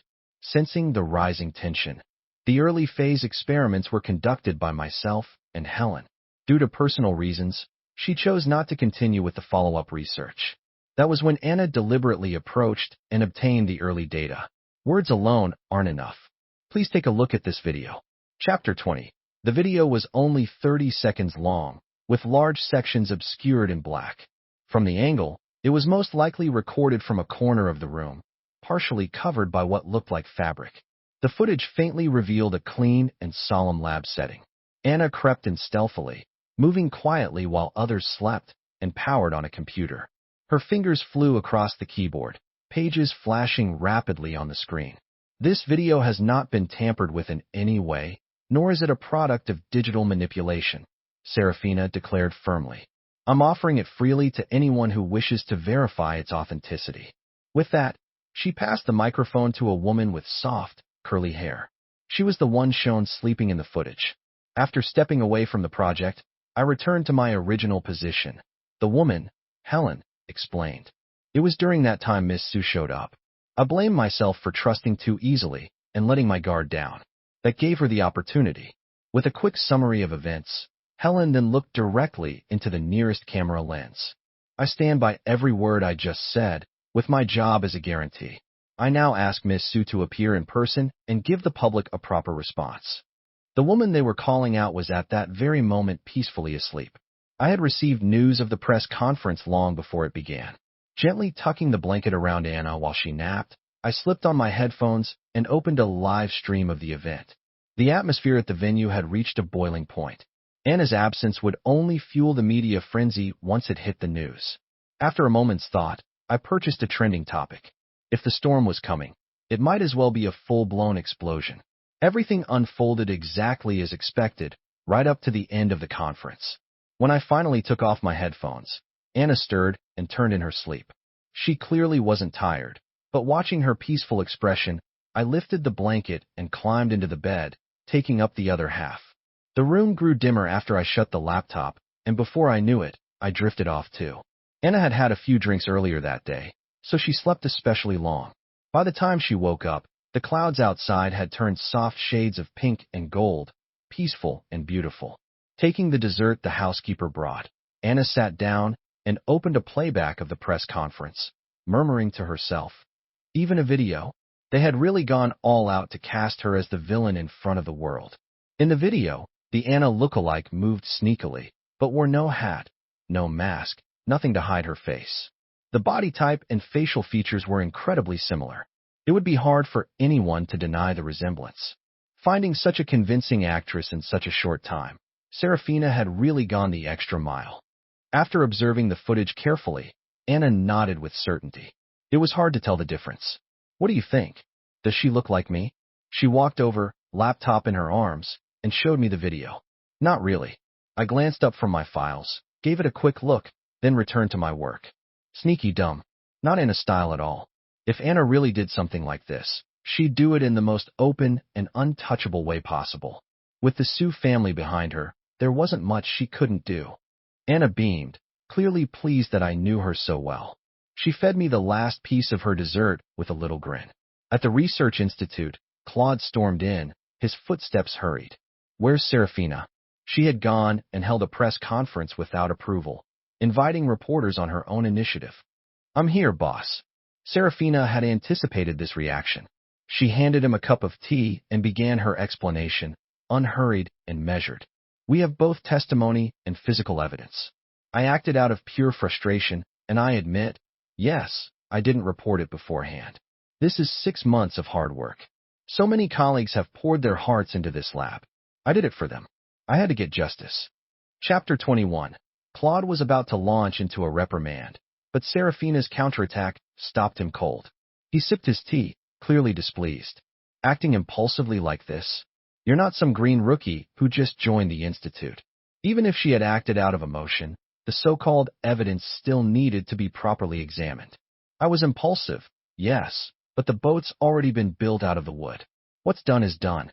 If I've wronged her, I'll take full responsibility alone. Claude fell silent for a moment, frowning. The Sue family hasn't responded yet. That was practically an admission of approval. Suppressing the triumphant smile threatening to climb up her face, Serafina instead adopted an indignant tone. Not a word. Which was strange. Anna would have definitely gotten wind of the situation, but silence was silence. It only gave the news more time to ferment. If things got out of hand, the one who'd have trouble cleaning up the mess wouldn't be her. Even if George had connections that reached the sky, he still couldn't save a person whose reputation is in ruins. She thought she could go up against our Alicia? She should have known her own weight first. Outside the window, a breeze drifted past. This was Makoto and Willow's first candlelit dinner. The press conference had come together thanks not only to her assistant, but also to Makoto's behind-the-scenes help. Smiling, Willow filled his wine glass, her cheeks tinged with red. I didn't do anything extraordinary. I'm just lucky to have you by my side. Having vented his frustrations, Makoto was in high spirits. He pulled her into his arms and planted a loud kiss on her cheek. They say when husband and wife are of one mind, it can cut through iron. This is how it should be. As the wine took hold, Willow wrapped her arms around his neck, her sense of direction gone with the buzz. No one who crossed her had ever come to a good end. If George didn't love her, then let him die alone. So much for newlywed bliss and honeymoon sweetness. Thinking back to a media report she once saw, Willow scoffed coldly. She'd see to it that Anna ended up in prison. Her ability to think clearly only lasted a short while. By the end of the night, both she and Makoto were too tangled up in wine and lust to care. The next morning, Willow opened her eyes in a bedroom littered with clothes. Her head was pounding, her back sore, her limbs aching. By 10 a.m., headlines accusing heiress of the Sue family caught plagiarizing scientific research had already skyrocketed to the top of the trending list. A torrent of criticism and insults followed. Not only did Sue Corp's stock price plummet, Wong Corp took a hit as well. A notification popped up on her phone. When are you sending the money you promised? Willow exited the app and began typing a reply. The lab's funding was still up in the air. Where was she supposed to find a huge sum of money right now? Besides, Anna was still hiding like a turtle in its shell. If things didn't go through and the actress flipped on her, she'd end up with nothing, a total backfire. I've done everything I said I would. Whatever happens now isn't my concern. Pay up. After half an hour of back and forth, the person finally stopped pestering her. Any updates? Makoto had also woken up. Willow shook her head. We're trending, but the Sue family hasn't responded. They must be freaking out behind the scenes. They're just laying low because they have no idea how to handle it. The two exchanged a smile, their eyes flashing with the confidence of having the upper hand. But the longer they waited, the higher the risk of something going wrong. After a brief discussion, they decided not to give the Sue family any breathing room. I need to see what the higher-ups think first. If she called the cops without notifying anyone, Claude would tear her apart, and that could jeopardize her future projects. After the press conference, Claude, normally elusive, was practically living at the Institute. Calling the police? You're being a bit hasty. Just as she'd expected, permission was not granted. But Willow didn't hesitate. The conference happened hours ago. I can wait, but my colleagues at the Institute can't. Chapter 22. You've really thought this through. We both know how serious it is to involve the police. Not only had she thought it through, Willow could hardly wait. Claude twisted his fingers, his white eyebrows wrinkling like fuzzy caterpillars. We can't act rashly. I'll talk to Anna myself and relay your accusations to her. But who knew how long talking would take? Days might pass with nothing to show for it. How about I talk to her instead? Willow offered with an innocent smile. I've got nothing else to do. If the conversation fails, then we can proceed with the police. How sincere that offer was. Well, that was anyone's guess. Calling the cops on me? A calm but firm female voice cut through the air, reaching their ears before she came into view. Willow turned, stunned. Claude had already been on the fence. This course of action was nearly settled. But right on cue, Anna showed up. She really knew how to make an entrance. Considering how closely she was being watched, there was no reason her assistant would have stopped her from coming. She walked in to see Claude directly.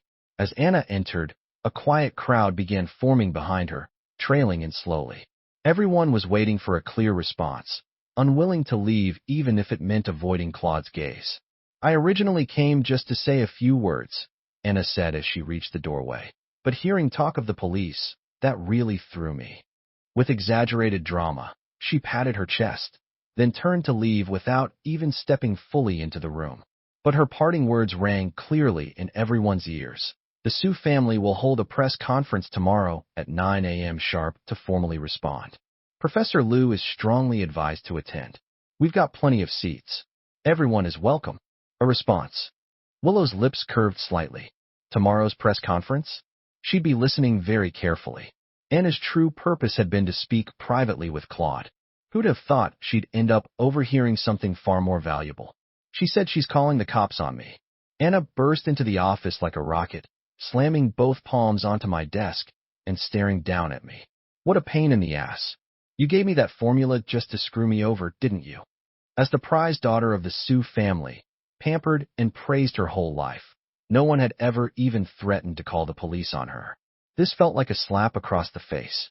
Didn't I tell you to wait until I stepped in? Told her not to waste the trip? Went in one ear, out the other. I sighed. Just rest. The timing's almost right.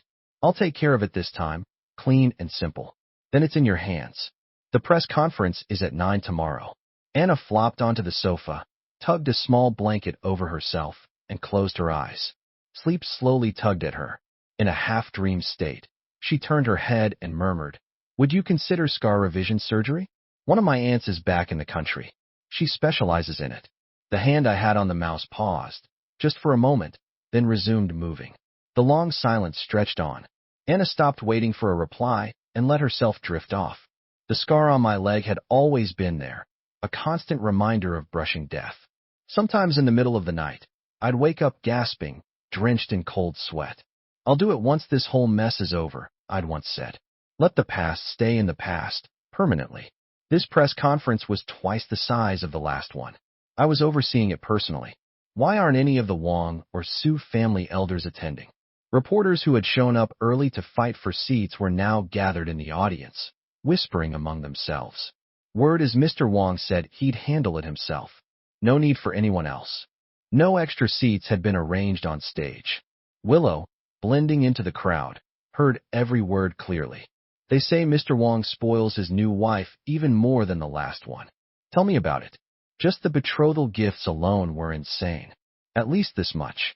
The speaker flashed a hand signal, indicating a huge number. Willow's eyes flicked toward it briefly, expressionless. She quietly pressed the brim of her hat lower. The assistant beside her noticed her hand shaking ever so slightly. Chapter 23. Anna's here. With that shout, all eyes turned to the stage. Anna didn't come alone. The person following behind her gave Willow a jolt of familiarity. "Professor Liu, this is your partner from the early stages of the experiment. You wanted both eyewitness and evidence present, right?" "I didn't back up that audio recording on my phone," Anna's assistant remarked casually. With those words, Willow's brain buzzed. Her blood ran cold, like she had fallen into an ice pit. Hadn't she paid that woman to leave the country just a few days ago? She'd claimed to be abroad. "Wait. Professor Liu, where are you going? The conference is about to start." Willow shoved past the crowd, heart pounding wildly. There were security guards at the entrance. There was no way out. She ran. Her chest thudded painfully, like war drums being pounded. Hands trembling, she locked herself inside a restroom stall. Her knees buckled. She nearly collapsed to the floor. She pulled out her phone and frantically dialed. "Why are you here? I paid you. I'll pay you more right now. Leave. Don't say a single word." Her roar echoed violently in the empty restroom. Meanwhile, on stage, the curly-haired woman stood tall, like an unsheathed sword. Gone was the hunched, timid posture. She was commanding and sharp. "Willow, you're as disgusting as ever. No matter what mask you wear, I'd recognize you anywhere. From that face alone, your reckoning has come. Hello? Hello?" The call ended abruptly. Willow, shaking with rage, hurled her phone to the floor. She had been played. Damn it. A shrill feedback squeal from a microphone pierced through the wall. Panicked, Willow snatched her phone back up and called Anna. Her whole future was about to unravel. Pick up. Pick up. Why isn't she answering? As the screen flashed to the call interface, Anna glanced down into the crowd. No Willow, but her assistant was there, looking clearly distressed, standing awkwardly in the corner. So she ran off? Pathetic. Seeing Anna's eyes shift, I followed her gaze and caught the caller ID on her phone. Give it to me. I took the phone from her and slipped it into my pocket, eyes forward, unmoved. Call after call, no answer. Desperate now, Willow redialed, this time to Makoto. Makoto, this press conference cannot start. You need to stop it. Think of something, anything. Back at home, Makoto jolted upright in bed. What happened? What's going on? No time. Just do something. Her voice cracked. Choked sobs followed. But what could he do? He couldn't even get inside. He had no power to fight me. Just then, a voice rang out on stage. Good afternoon. Over the past few days, Alicia Liu, Professor Liu of the Research Institute, has made public accusations against me for academic theft, accusations that have remained at the top of trending searches. This press conference has been arranged specifically in response. Alicia, say something. I'm driving to the venue now. Just tell me what happened. It was already too late. Willow clutched her head, face pale, curling into herself on the bathroom floor. Tomorrow's top headline wouldn't be Sue Eris arrested. It would be her, Willow, paying off a witness to falsify evidence. And not just that, there was more, much more. She shivered, her entire body consumed by despair and fear. Makoto's call was still connected, but suddenly another call popped up. The number was all too familiar. With just a glance, Willow latched onto it like a drowning woman finding driftwood. She hung up on Makoto and picked up the new call, crying uncontrollably. George, I was wrong. Please have mercy on me. Don't take it this far. Where are you? Come to the press conference. His tone was cold, strictly business, like he was issuing a formal memo. Please don't do this. You're going to destroy me. There was no need to hear the rest. I dragged her number back into my block list and adjusted my sleeve cuffs. I wanted Willow to suffer thoroughly. Chapter 24. The sun climbed higher in the sky. Those were the key points I picked out based on what the public is most concerned about. I'll address each one in turn. But before that, I'd like to ask, is Alicia here today? A few scattered higher-ups glanced around. Then someone, she's not here. Let's wait for Professor Liu. Logically, her absence should be next to impossible. 1 hour passed. The crowd exchanged looks, mouths dry from the wait. That's her assistant. Liu's assistant, someone shouted. Looks like Professor Liu only sent her assistant. Anna smoothly picked up the cue. Let's not waste any more time. What I'm about to say may shock you. The video, after forensic analysis, was confirmed to depict an event that had actually occurred. A question I want to raise, Anna, is, could someone with similar features, using makeup, look convincingly like me? And more importantly, did I actually steal any data? Naturally, that would require witnesses. A reporter spoke up at just the right time. Why was she there? Was she also sent by Professor Liu? Anna passed the mic without hesitation. The reporter was a familiar face. I vaguely remembered him as one of my own company's people. All the rhythm control players had taken their places. Anna discreetly flashed a thumbs up toward the men behind her. What? You were paid off before? Someone gasped from the crowd. It wasn't just reporters down there. Voices rose in heated waves. If you say you were bribed before, how do we know you're not being bribed now? After years of managing the Research Institute, Alicia had built a public image of being gentle and kind. A few younger fans, clearly loyal supporters, huddled together, fuming. Your words don't hold water anymore. We want evidence. Oh, there was evidence, but I had no intention of showing it. The mic landed in my hand. All eyes turned expectantly. Everyone, the time allotted for this conference is up. Please disperse. That's it. You're just going to talk and expect us to believe it? You've got to be kidding. What a waste of time. Who holds a press conference like this? It's a joke. I gently curled my arm around Anna's waist. Intimate, but still respectful. We've added another session at 1:30 this afternoon. The crowd's complaints were swallowed instantly. Eyes followed us as I led Anna toward the lounge. Around noon, Willow finally emerged from the restroom, walking like she might shatter at any moment. There were no guards at the doors anymore. She reunited with Makoto, collapsing into his arms, sobbing as she recounted everything that had happened. How could you let him catch such damning leverage? Makoto's expression grew darker and darker. They haven't said everything yet. There's still a chance to fix this. I need to find him. I have to find George. At this point, begging was the only option. It was almost deserted now. Makoto had to search for a while before finding someone who pointed the way, the lounge closest to the venue. Willow wiped her tears and sneaked her way to the room. She hesitated. Should she knock or just push the door open? Before she could decide, a voice rang out behind her. What do you want? I was carrying a bag with 2 lunchboxes. My gaze was icy cold. George. Willow's voice trembled, her eyes already brimming. I'm sorry. I made a terrible mistake. I'm not asking for much. Just for the sake of our past, please show some mercy. Holding this matter over her was like holding a knife to her throat. What came next could easily decide the rest of her life. Makoto clenched his jaw and added, now with a pleading tone, we both regret everything. If you're willing to let Alicia go, I promise we'll never appear before you again. Chapter 25. Sow evil, reap evil. The words slipped coldly from my lips. That single dismissive sentence instantly froze half the blood in Willow's veins. Even bringing up the affection we once shared, was that still not enough to earn forgiveness? But she didn't give up. If softening my heart was the only way, she'd try again, however many times it took. I didn't mean for any of this to happen. I already explained everything to you. It wasn't without reason. Her voice cracked with sobs, full of grief. Can't you give me even a little time? Do you really have to push me into a corner like this? She lied too many times. After hearing her private conversations with her so-called friends, I no longer felt even the slightest shred of sympathy. We were selfish and short-sighted. That's why we upset you. If you're angry, take it out on me. Just please, during the press conference this afternoon, don't say everything. I'm begging you. Hold back, I replied coldly. This press conference is to clear my wife's name, not to listen to a stray dog bark. Even while mocking, I kept my face expressionless, like wearing a mask no one could see through, no matter how hard they tried to guess what was beneath. The slander was mine. I did it. I wronged you. I wronged Anna. Alicia. A sharp pain sliced through the back of her knee, and Willow dropped into a half-kneeling position, her face contorted in agony. It's insincere to beg while still standing, Anna said, voice crisp. My husband's too well-mannered to lay a hand on anyone. I'm not. If you want to punish someone, punish me.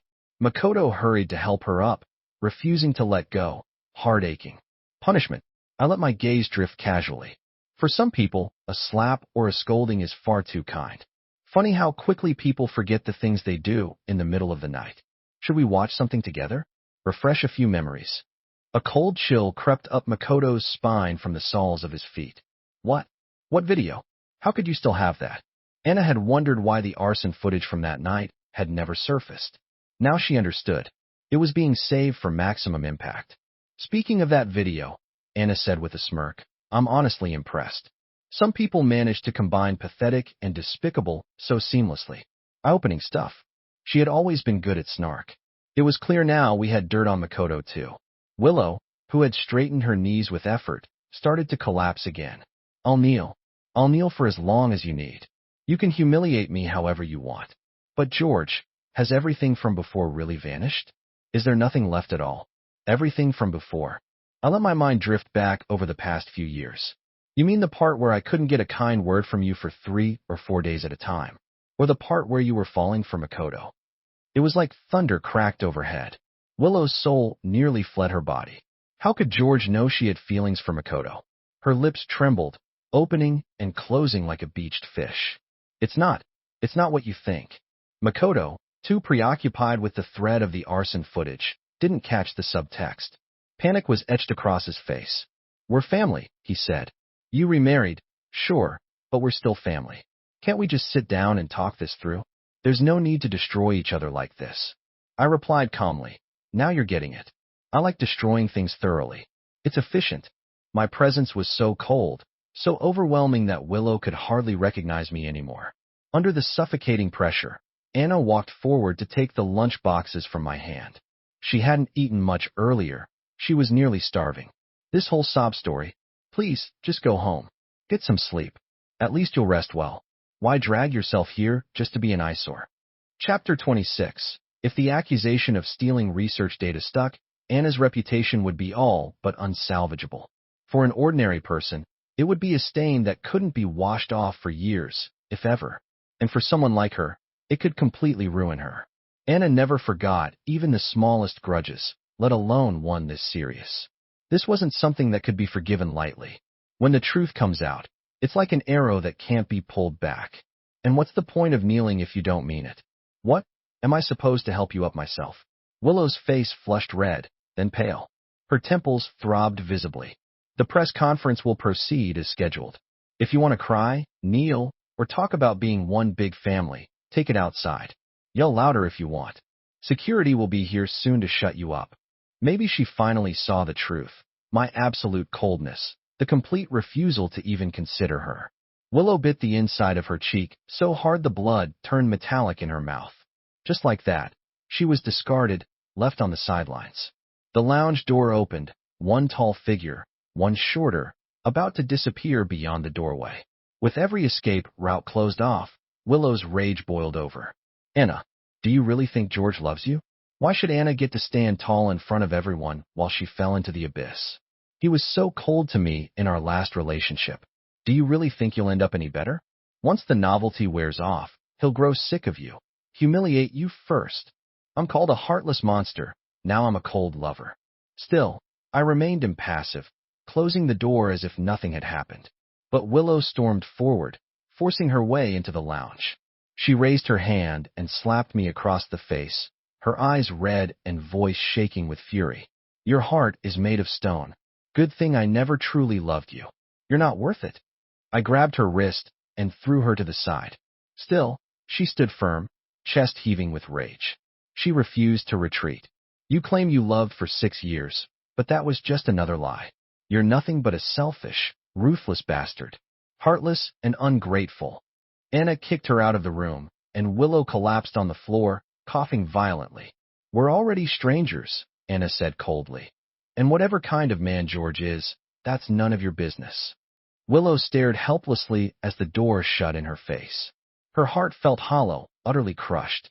At 1 p.m., the internet exploded. Shenghong Corp, under my name as CEO, issued a statement.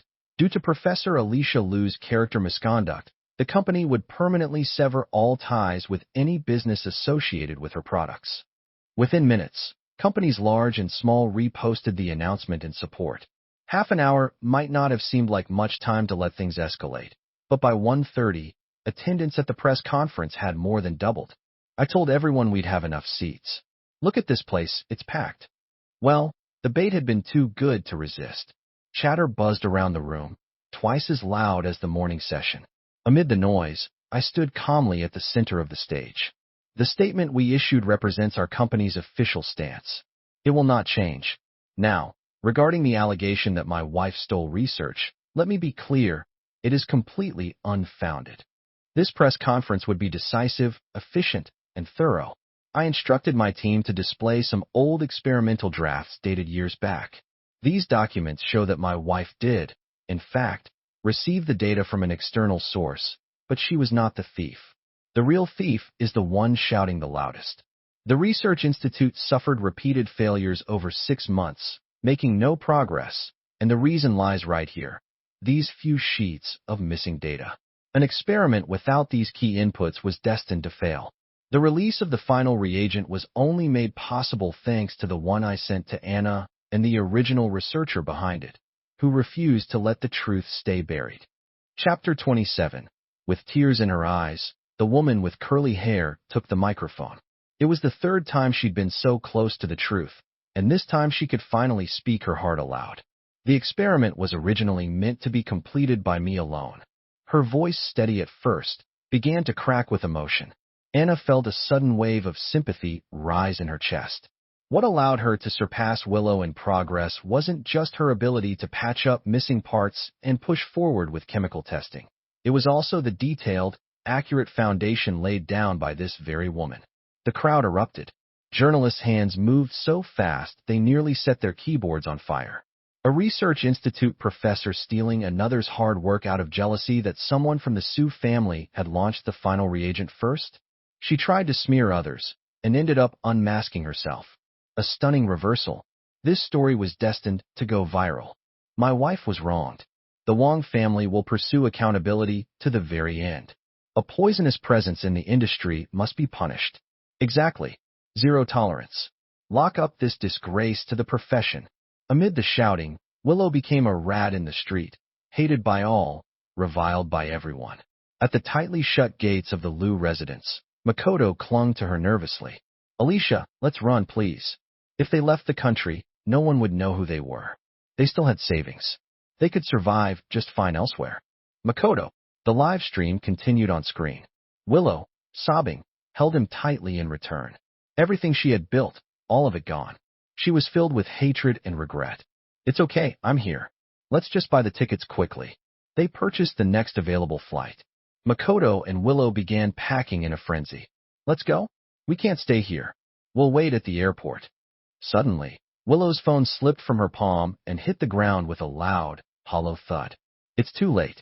She closed her eyes, despair washing over her. A single tear rolled from her eye down to her chin. Outside the window, 2 police cars had arrived. No one had noticed when. Spreading false information, manipulating public opinion, stealing scientific research, the charges against Willow were stacked high. The police had even formed a special task force to investigate the case. As for Makoto, he faced a charge of premeditated murder. With overwhelming evidence, there was no room left for denial. Not long after, both of them were arrested and thrown in jail. By the time word got out that Willow had committed suicide in prison, I had already undergone 2 surgeries to repair the scar on my leg. The results were immediate and incredible. With everything finally settled, I began planning our honeymoon. Halfway through the itinerary, Anna discovered what I was up to while using the computer in my study. The next morning, she appeared with 2 large suitcases. Her delicate makeup highlighted her striking features. Yours is packed too, Anna said, patting the sleek black suitcase. I didn't forget about you. We're leaving now. I already booked the first stop. There was something radiant and unstoppable about her.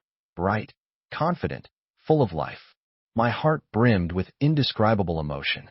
I laced my fingers tightly through hers, wedding bands pressed close, 2 hearts beating as one.